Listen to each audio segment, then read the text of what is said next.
Salve, salve galera! Hashtag Presida na Box. Começando diretamente do canal 2011, mais um vídeo de reviewing para os senhores. E desta vez, mais um lançamento da Nike. A partir de agora, em detalhes, falaremos dele.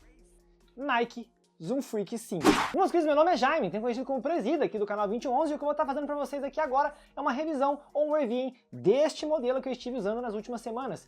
Aproveito para deixar aquele like que é muito importante e comentar nesse vídeo. Quem quiser adquirir o modelo, o link vai estar na descrição, não só deste modelo, mas de todos os nossos grupos de Telegram e WhatsApp com atualizações diárias. É só você clicar que você vai ser direcionado para o grupo automaticamente.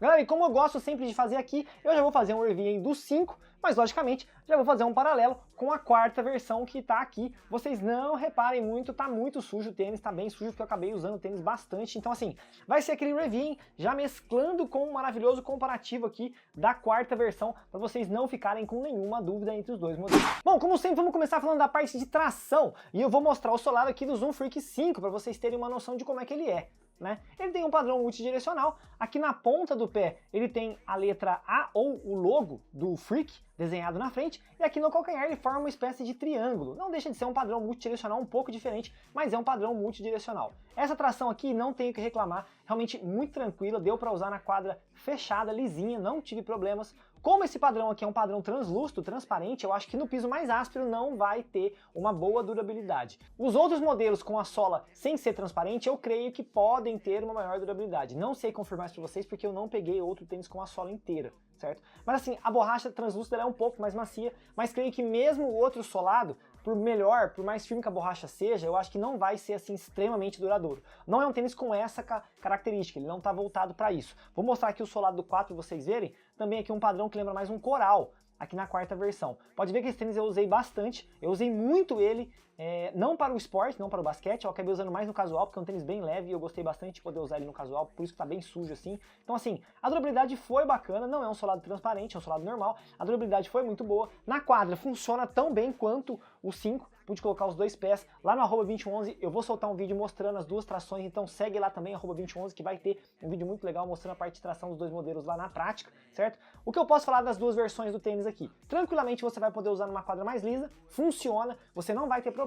Já numa quadra mais áspera, mesmo a borracha translúcida ou a outra borracha, eu não indico muito, porque eu acho que não é um tênis que vai ter uma boa durabilidade. É um tênis, como eu costumo falar aqui, dá pra mesclar, dá pra colocar que talvez dê pra usar? Eu creio que sim, eu creio que dá para mesclar com algum outro tênis, é um tênis que deva dar, mas não é um tênis totalmente voltado, pensando em pisos mais altos. Dando sequência, vamos falar da parte de amortecimento. Configuração dos dois modelos, basicamente a mesma coisa, mas tem uma diferença que eu pude perceber. Os dois modelos trabalham aqui com espuma na entressola, certo? E um sistema Air Zoom aqui no antepé. São dois sistemas Air Zoom separados, um de cada lado do solado. Aqui na quarta versão dá para ver mais especificamente o desenho do sistema, né? Na terceira você vê basicamente o sistema mesmo, olhando de lado você percebe que tem um aqui e pro lado de fora tem outro aqui. A configuração é basicamente a mesma nesse outro tênis aqui e espuma no restante da entressola. A espuma é macia em ambos os modelos, eu gostei bastante, certo? A única coisa que eu fiquei com um pouco de dúvida e não sei necessariamente explicar o motivo é se realmente, na minha opinião, a entressola do 4 ela é um pouco mais alta em relação à entressola do 5, ou se a borracha do 5, a espuma do 5, é um pouquinho mais firme em relação à do 4, pouca coisa mais firme, e o que pareceu ter deixado o tênis um pouquinho mais alto. Eu creio que a espuma do 4 ela é um pouquinho mais alta, certo? Então o tênis ficou um pouquinho mais alto. Aqui no calcanhar, falando no calcanhar. No antepé a sensação é bem fácil de perceber. O sistema Zoom do 4 ele fica mais alto quando você pisa com a ponta do pé. Você sente realmente dois caroços aqui na ponta do tênis. No 5 você já não sente, o sistema Zoom tá aqui, você sente, você pisa ele, mas a entressola ficou mais fluida, você basicamente não sente as duas bolotas de Zoom, vamos dizer assim, aqui na ponta do seu pé. É um negócio mais, uma transição mais suave, um negócio mais tranquilo. Amortecimento igual? Amortecimento igual em ambos os modelos. Mas se fosse para escolher uma entressola mais gostosa, vamos dizer assim, a do 5 ficou bem mais caprichada, certo? Tanto do calcanhar até a ponta do pé você percebe uma diferença muito interessante. Pela altura e pela fluidez do solado, certo? Aqui você sente a parte do calcanhar um pouco mais alta, além de sentir as duas partes de zoom no antepé. Neste outro modelo você já não sente, é como se fosse uma coisa única e completa, certo? Além de a percepção ser bem maior aqui no 5, o calcanhar é bem mais confortável, você pisa no chão, você sente a espuma bem mais macia. A espuma do 4 é um pouquinho mais firme, não firme de ser dura, bem longe disso, pelo amor de Deus, é tão macia quanto, mas a sensação de fofa no 5 é mais perceptível. Você coloca o tênis no pé, ele já assenta mais fácil do que no 4. Então assim, eu creio que a espuma aqui é um pouco mais firme e um pouquinho maior, e aqui ela tá um pouco mais macia, um pouco mais fluida, a entressola ficou um pouco mais reta, um pouco mais lisa, o que eu gostei muito mais pensando de encaixe e controle no pé. Não deu uma diferença assim extremamente monstruosa a ponto de atrapalhar a movimentação do tênis, mas se eles conseguiram melhorar, logicamente que foi uma evolução, e eu gostei mais aqui na quinta versão. De uma maneira geral, ambos os tênis bem leves e extremamente confortáveis, isso com toda certeza. Dando sequência agora falando da parte de materiais, lembrando mais uma vez, quem quiser adquirir qualquer um dos dois modelos, tá certo que a quarta versão tá um pouco difícil de encontrar, mas ainda tem alguns números, link aqui, Telegram, WhatsApp, se tiver alguma coisa vai ser postado lá e você vai comprar com o melhor preço possível. Começando a falar de cabedal aqui dos dois modelos, vamos na quinta versão. Ele tem aqui uma parte mais caprichada de cabedal, porque a Nike colocou partes sintéticas em cima do tênis. Você pode ver que a parte de cima do cabedal trabalha com um corinho mais sintético, principalmente aqui na parte do toolbox, faz um contorno na parte de amarração e vem até aqui no calcanhar, dando a volta pro lado de dentro e voltando na biqueira do tênis. A lateral, tanto interna quanto externa, você percebe que é uma malha mais aberta, um sintéticozinho para respirabilidade do tênis. A parte da língua tem um pouquinho de espuma e é um material que parece mais aquele material de tecido de camiseta, certo? Bem tranquilo, mas assim, o suporte, a contenção nesse modelo aqui na quinta versão foi um pouquinho mais interessante porque na quarta versão eles trabalharam apenas com mesh. Tem apenas mesh trançado com sintético na quarta versão do tênis, o que deixou o tênis um pouco mais mole, principalmente falando em toolbox. Do meio do pé para a ponta do pé você percebe o tênis bem mais mole, certo? O encaixe do tênis bem mais mole. Nesse tênis aqui, um pouquinho mais de firmeza, eles fizeram de uma outra maneira, o tênis ficou um pouquinho mais firme, além da forração interna da quinta versão também ser um pouquinho mais grossa, pouca coisa mais grossa, o que deixou o tênis aí um pouquinho mais firme, pensando em contenção e suporte. A língua do 4 não mudou tanto em relação à língua do 5, basicamente a mesma coisa, a sensação não mudou tanto assim. Calcanhar do tênis também, forração interna, basicamente a mesma coisa, não mudou muita coisa. A maneira como o tênis se encaixou no pé foi diferente, principalmente pela parte do amortecimento que eu acabei de citar anteriormente, certo? Mas assim, parte de materiais, se fosse para dar uma opinião entre os modelos, eu também ficaria com a quinta versão, porque eu acho que a parte do sintético que eles colocaram aqui, principalmente pensando em toolbox, ficou mais interessante. Deu uma firmeza mais legal, deu um encaixe mais gostoso no pé, o tênis ficou mais bem encaixado, ficou de uma maneira mais justa colocada no pé, certo?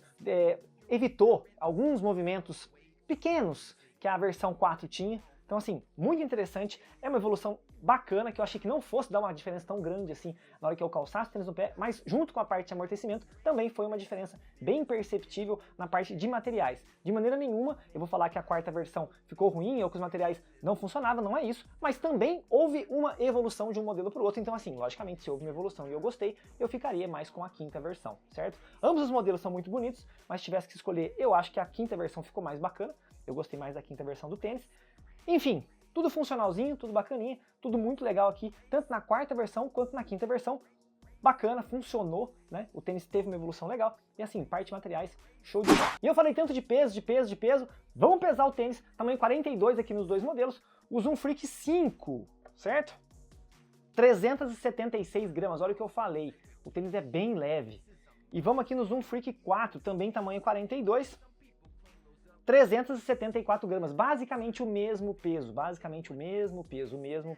mudou muito pouquinho, muito, porque a parte da entressola, a espuma aqui do calcanhar dos dois modelos, ela é quadriculada, né? A gente viu uma imagem, eu não sei se eu vou conseguir ajeitar essa imagem, mas eu vi em algum lugar, a espuma ela é quadriculada, ela tem vários furos nela, então isso diminuiu bastante o peso da entressola do tênis e deixou o tênis mais leve. Realmente é um tênis muito leve, a Nike conseguiu trabalhar isso, o tênis ficou leve e assim, muito confortável, só tem que lembrar que no calcanhar só tem espuma. O sistema de amortecimento realmente vai estar nas duas pontas de ambos os modelos aqui, mas ainda assim, modelos muito confortáveis e extremamente leves. Vamos falar um pouquinho agora da parte de forma e suporte. Também existe uma diferença aqui nesse modelo, como todas as características que eu já salientei até aqui, vai ser muito fácil de perceber que, logicamente, já falando dos pés largos, a quinta versão vai ser um pouquinho mais complicada para quem tem o pé largo. Principalmente porque o material do toolbox ficou um pouquinho mais firme, como eu falei. A parte de material sintético que compõe aqui a biqueira do tênis vai deixar o tênis um pouquinho mais apertado. O sistema de amarração ele fecha diferente do que na quarta versão. Ele tem os cílios aqui jogados mais para o lado de dentro do pé, o que acabou acarretando uma maior firmeza na amarração.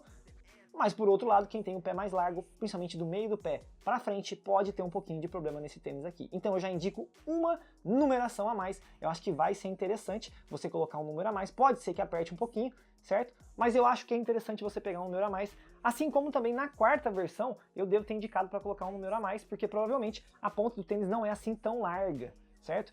Mas fazendo um paralelo rápido de uma diferença muito tranquila que eu percebi, a parte de movimentação, que foi menor na quinta versão devido aos materiais, ela foi um pouquinho maior aqui na quarta versão, porém eu não senti meu pé pegar em nada, porque a lateral do tênis aqui não tem nada. Você pode ver que não tem nada aqui, é só o material da parte lateral, já vem a entressola, e na quinta versão ele tem esse sushi em couro aqui na lateral. O meu pé não é assim tão largo, certo? É estreitinho, mas mesmo assim eu acabei sentindo a lateral do meu pé encostando nesse sushi aqui, nessa parte de costura aqui do lado, o que pode ser uma característica que vai atrapalhar quem tem o pé mais largo pensando na ponta do pé, certo? E assim, encostou várias vezes, principalmente todos os movimentos laterais que eu fazia com a ponta do pé, o meu pé batia nessa parte de costura aqui. Incomodava, machucava, atrapalhava? Bem pouquinho, mas eu sentia, talvez não incomodou tanto porque meu pé é estreito. Uma pessoa que tem o pé mais largo vai sentir isso bater, vai sentir isso esfregar toda hora e pode ser que incomode. Então assim, fica um adendo. Ele tem um encaixe mais justo, o pé fica mais assentado dentro do tênis, porém você vai sentir essa lateral batendo mais em relação à quarta versão porque não tem esse sushi aqui. Além de tudo isso, a maleabilidade da ponta do pé na quarta versão ela é maior, o que facilita você não sentir algumas partes do tênis raspando no seu pé, o que já não acontece aqui na quinta versão. Mas de uma maneira geral, quem tem os pés mais largos, resumindo, um número a mais, quem tem o pé estreito normal, pode ir na sua numeração, vai ter um encaixe muito bacana, muito sossegado. O encaixe da quinta versão, na minha opinião, mais interessante do que na quarta, já tinha falado isso anteriormente, certo? Você vai conseguir encaixar o tênis no pé, não vai ter muito movimento de ponta de pé lateral, muito pouco, gostei bastante, tênis bem interessante pensando nesse sentido. Vou mostrar base para vocês aqui agora, basicamente o mesmo desenho nos dois solados, antepé muito largo que é tradicional aqui da linha do Freak, certo? E um calcanharzinho mais arredondadinho. Eu ainda acho até que na quinta versão ele ficou um pouquinho mais amplo, um pouquinho mais largo, né? Abriram um pouquinho a parte da lateral aqui do tênis. Mas assim, bacana, área de pisada bem boa, você não vai ter problema de controle em nenhum dos dois modelos, isso foi uma característica muito sossegada, mas já chamei atenção também, se for para escolher, eu ficaria com a quinta versão, eu acho que o encaixe e o controle do tênis no pé foi mais interessante, também pela entressola mais fluida, a questão da entressola influenciou muito, na minha opinião, na relação de controle geral do tênis, certo? Não que a quarta versão seja ruim ou isso atrapalhe muito, mas se houve uma evolução, não tem por que a gente não aproveitar a quinta versão que ficou mais interessante, certo? Falando de suporte propriamente dito, você não vai ter problema nenhum dos dois modelos, super tranquilo, vai dar para usar, o tênis não vai escapar, não vai torcer, não vai virar, não é um tênis de pisada muito alta, certo? Não chega a ser aquele tênis de pisada baixa, sensação de quadra, não chega a ser aquele tênis que vai apenas proteger contra impacto, não, ele já é um tênis que protege contra impacto, além de ser um tênis que também traz amortecimento, também traz retorno de energia, porque temos dois sistemas zooms bem grandes aqui na ponta do pé, então assim, parte de suporte bem tranquila, você vai ter um controle bem legal do tênis, as versões anteriores do Freak, principalmente a terceira, eu tinha uma cisma muito grande no calcanhar, que eu achava ele estreito, eu achava que o tênis caía muito pro lado, na quinta versão isso não existiu, eu não fiquei nenhum momento desconfiado de nenhum movimento que eu fiz, isso evoluiu bastante, porque era uma coisa que eu tinha, até em relação a um pouco, aqui a quarta versão era uma coisa que me incomodava um pouquinho, aqui na quinta já não teve, super tranquilo nesse sentido, então assim, suporte do tênis muito interessante, uma evolução bem bacana em relação às versões anteriores, certo? Parte de suporte do tênis muito sossegado, você não vai ter problema nesse sentido. E assim, é um tênis para quem procura um negócio mais leve, para quem procura agilidade, velocidade, troca de direção, já um pouco mais de conforto, não apenas proteção contra impacto. Eu acho que é um tênis que vai servir para quem é mais pesado e vai servir para quem também é mais leve. Não necessariamente precisa ser aquele cara muito leve para gostar do tênis e não precisa ser aquele cara muito pesado para também não gostar do tênis. Eu acho que dá para fazer um meio termo aí de colocar tanto para um tipo de jogador quanto para outro tipo de jogador. É um tênis que vai servir basicamente para todo mundo. Parte de forma e suporte aqui do Freak 5. Bem interessante. Bom, galera, vou dar minha opinião, minha conclusão final aqui sobre o Nike Zoom Freak 5. Cara, foi uma evolução muito bacana. Eu tinha uma ideia de que isso iria acontecer, eu achei que isso fosse acontecer facilmente, porque assim, de pegar o tênis na mão, parte de cabedal, materiais aqui, não teve muita diferença tal, mas eu achei que fosse mudar e realmente mudou. Mas o que me surpreendeu mais foi a questão da entressola, a fluidez da entressola, a maneira como a Nike trabalhou, principalmente a sensação do sistema Zoom aqui na ponta do pé, né? Ficou bem mais confortável, bem menos perceptível aquelas duas bolotas de zoom aqui na ponta do pé. A parte do calcanhar também, o sistema bem fluido, bem limpo, jogando para a ponta do pé. Então assim, muito legal a parte de amortecimento do Zoom Freak. A questão do controle no calcanhar, que era uma coisa que me incomodava bastante, como eu chamei a atenção, nesse modelo já não teve. Então assim, uma evolução muito legal. certo? Não foi aquela coisa, nossa, o tênis mudou pra caramba, vixe Maria, mudaram tudo, material. Não mudou tanto assim. Mas o que foi mexido legal, foi mexido bem e o tênis ficou interessante, certo? Continuou um tênis funcional e melhorou o que tinha que ser melhorado, na minha opinião, pelo que eu usei os modelos aqui, certo? Então assim, um modelo que tá valendo muito a pena, você já encontra com um preço muito interessante, certo? Acompanhe os grupos de Telegram e WhatsApp aqui embaixo com atualizações diárias, você vai encontrar esse tênis num preço muito legal em vários sites, isso é bem tranquilo. Assim, é um tênis que eu acho que vai servir para a grande maioria dos pés, para a grande maioria dos jogadores. Se puder calçar antes, legal. Se não puder, eu acho que o número a mais vai ser essencial, acho que vai ser interessante. Tem que ter cuidado com essa questão do número a mais, porque o sistema Zoom tá aqui na ponta do pé, então se você pegar um número muito grande, pode ser que você não sinta a sensação de pisar em cima do sistema Zoom, como tem que ser, porque o sistema Zoom tá na ponta do pé para ter a devolução de energia na arrancada, na troca de direção e etc. Mas assim, evolução bacana, gostei do tênis, muito legal, um modelo que entra aí na briga junto com todos os outros modelos de assinatura com toda certeza. Certo, meus queridos? Quem gostou, curte, compartilha, deixa o like, é muito importante pra gente. Um abraço, tamo junto, valeu!